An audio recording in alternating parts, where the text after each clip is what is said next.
Finally Barcelona champion লিগের semifinal নিশ্চিত করলো। এখন দেখার বিষয় যে রিয়াল মাদ্রিদ কি করে। রিয়াল মাদ্রিদ কিন্তু ফার্স্ট লিগে আর্সেনালের হাতে 3-0 গোলে বাজেভাবে হেরে আছে।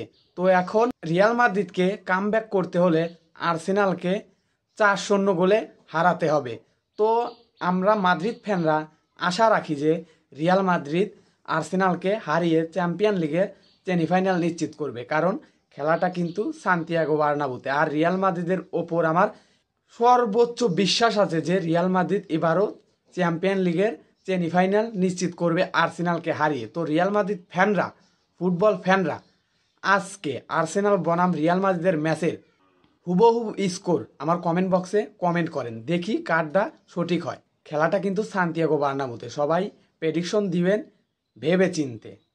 রিয়াল মাদ্রিদ কিন্তু আজকের ম্যাচ জিততেও পারে, কারণ সান্তিয়াগো বার্নাব্যুতে। সেই জন্য রিয়াল মাদ্রিদের উপর আমরা 100% ভরসা রাখতে পারি রিয়াল মাদ্রিদ ফ্যান হিসাবে।